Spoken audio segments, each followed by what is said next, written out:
Hello guys and girls listening to this is Rija and today we're gonna check r/BadRoommates. A lot of you liked the first video I made, so yeah, I decided to make another one because why not? Anyway, let's start. So this first post I'm gonna read was sent by Rango Pistacho. Thanks a lot Rango Pistacho, let's check it out. Well, I got a roommate that is a sort of person who is extremely religious.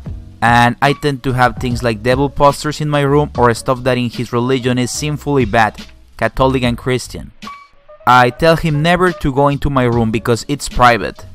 And for the first week he did. Then when I came back I found him in my room ripping my posters to shreds. Most of them were posters for Doom and throwing what he thought was sinful in the trash. I was completely angry and immediately said, "What the fuck are you doing in my room?" He got angry when I sweared and said, "This room is full of sinful, horrifying things, works of the devil, I say." Realizing he was thinking I was some kind of Satanist, I tried to explain the posters were from metal bands. My mug shaped like a skull was a gift from Metallica. I'm a metalhead and banjo head. And my other possessions are not supporting demons, but he didn't listen. He kept going on about how I should go to church, have my sins forgiven, but he was just making excuses. I told him if he couldn't pay for the shit destroyed, I will have him put under arrest. Then he got straight up mad, broke my laptop which had a school logo in it and ran for it. He was eventually caught and all, and was given a year sentence for $1,000 in damage, and I never saw him again. Recently I am having some not so good people, but yeah, that's my story. Edit, please feature this in a video, I had to type this on my phone. Rango, I know it took a long time, but yeah, thanks a lot for posting this. And wow, I don't know what to say. Wow, this story is just... I mean, just entering your room is bad enough, like that's private as you said. And then going crazy and destroying everything, even your laptop, because that's the Christian thing to do, right? Wow. Personally, that's why I prefer not to deal with religious type of people. Like, I mean, I respect whatever they believe in, but they can be pretty extreme sometimes. How do I tell my roommate nicely that I am renewing the lease without them in 5 months?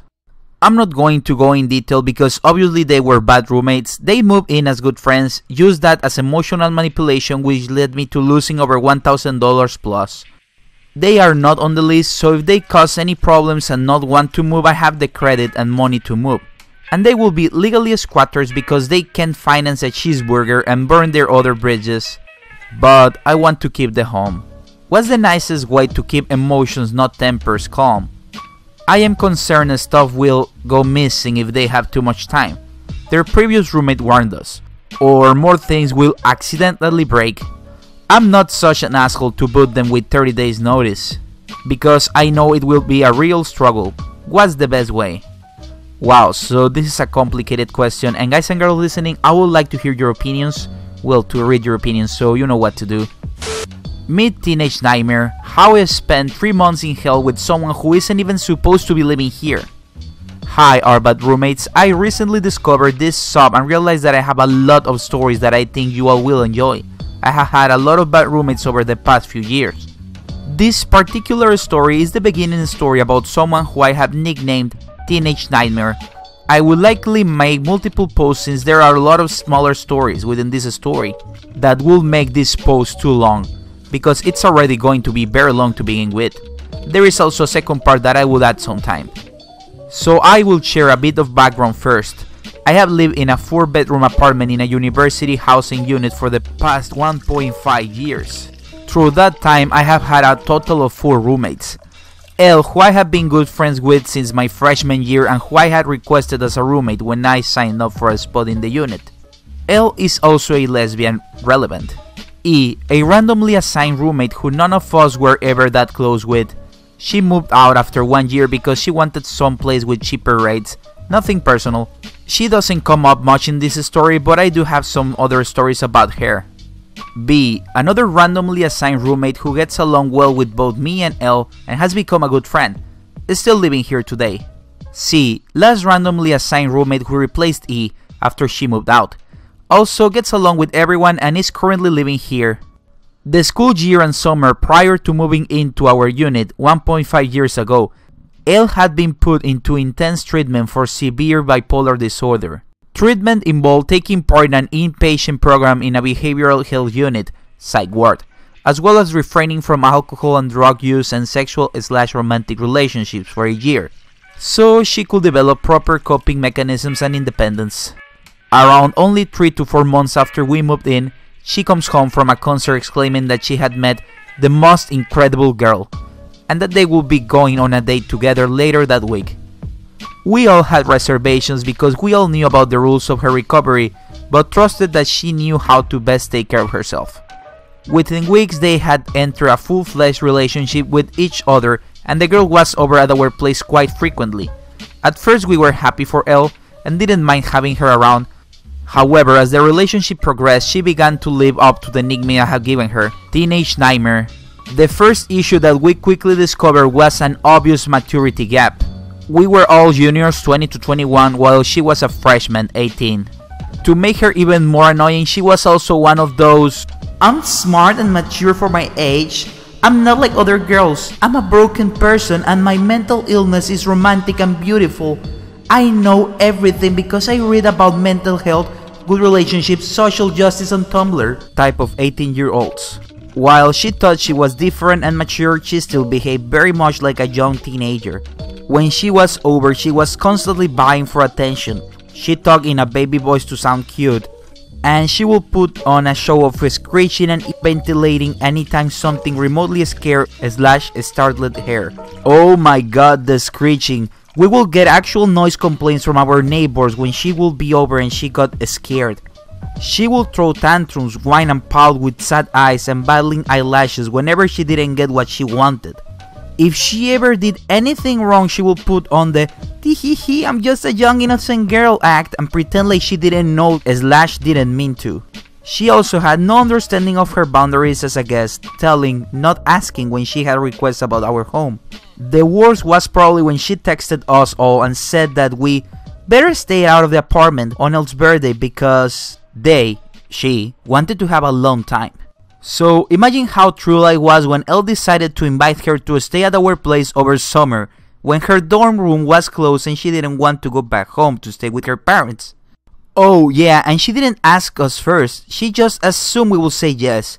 This was technically a lease violation since she wasn't signed on and our complex doesn't allow room sharing. But we all decided to let it go since we had the impression that it was going to be temporary. At this point, Elle and Tien had evolved to complete codependence in their relationship. The only time they will ever spend apart will be when Elle was at work at a local health grocery store. Even then, Tien will make plans to visit Elle at her workplace during her break since it was in walking distance from the apartment. Every time me or B will invite Elle to activities/outings with us, we will inevitably get a text day of asking if Tien could also tag along. It was impossible not to be around them and not feel like a third wheel, as Tien loved PDA and was constantly hanging on/touching/kissing Elle and making uncomfortable conversation with us like, "My girlfriend is so sexy, don't you agree?" B and I are both straight women and only view Elle as a friend. Tien was supposed to be helping Elle with her expenses in exchange for living with her. Only problem was Tien could never manage to get or keep a job. She worked for our university for a while, but was only getting a few hours in a week. She did apply and interview for a few jobs and was hired at one, but she promptly quit after a few weeks because she didn't like it. When she did eventually manage to get a job that she liked, it was, of course, at the same grocery store Elle worked at. Since she didn't have a job during most of her stay, she spent most of her time sitting at home and hogging our living room TV. The TV was actually B's room TV, but she put it in our living room with the intention that we will share it. That didn't happen with Tien living with us. It was basically hers from the moment she came out of Elle's room in the morning until she went to bed. The only time she will peel her ass off our couch will be to go outside and smoke every couple of hours. B's dad ended up having to buy her a second TV so she could actually have one to use for herself, since it wasn't being shared like she intended. Elle also liked to cook for both of them, and Tien liked to bake and make snacks throughout the day. They would leave our kitchen absolutely destroyed and unusable. The sink would have piles of dishes that wouldn't be washed for weeks if it were up to them. They would leave packaging trashes on the counter. Food was also frequently left out overnight, becoming rotten and drying to dishes. I was working nearly full-time that summer, so if I wanted to make myself dinner after work, I would have to spend nearly an hour getting the kitchen to a usable state after working a full day on my feet in a retail job. They had basically turned our household into their own little honeymoon pad and took up all common spaces with their belongings and occupied them during most hours of the day. The only people that mattered or existed to them were each other. Needless to say, I was furious at the situation and wanted her out the second summer was over. As the school year was nearing, I was starting to get the impression that TN was not planning to leave anytime soon. She frequently called Elle's room her room, and our room, and also referred to me, B and E, as her roommates. She had not begun to pack any of her things, and I had not heard anything from her or Elle about finding new living arrangements for her. I was getting very visibly annoyed with the situation, avoiding Elle and TN at all costs and being very unfriendly towards TN. Finally, one day TN confronts me when I get home from work. "Hi OP, I feel like you are mad at me or something. What did I do?" "Well, to be honest, TN, I thought you were only going to stay here for summer while you were waiting to get housing, but recently I have been getting the impression that you have assumed you are staying here permanently." Shocked. "Oh, do you not want me here permanently?" "No, I would prefer only people who are legally signed to live here on the list to stay here permanently." "Oh, okay." She proceeds to put on the biggest, saddest, innocent girl eyes and begins pouting. She then pushes by me and slinks back into Elle's room like a kicked puppy. The best part was, I knew it was a show because she waited in the doorway to watch my reaction. When confronted with this later, she put on her innocent face as always and claimed that she was only surprised by unexpected news. I was livid. I basically sent Elle a message saying that I was not going to be manipulated and made to feel guilty over having reasonable boundaries in my own damn home. She was to be moved out by the end of the school year period. Otherwise, action will be taken. My mother was signed as a guarantor on my lease and she was prepared to use her powers to call the complex and report them for a lease violation. She offered to do this to make her the bad guy and damage Elle's and my relationship as friends as little as possible. Elle was surprisingly agreeable and apologetic for TN's shitty behavior and promised that she would be out in time. Finally, after 3 months of hell, we were rid of her. At least we thought, but that is part 2. So wow, that was a long read, and yeah, that was a very bad roommate, I guess, even though she technically wasn't a roommate. But yeah, let me know if you want me to read part 2 of this story, because I really liked it. Girls and guys, I would love to hear your comments about this subreddit community. Also comment on what subreddit I should do next. As always, a like, comment and share is greatly appreciated. And please subscribe if you like the content. Bye!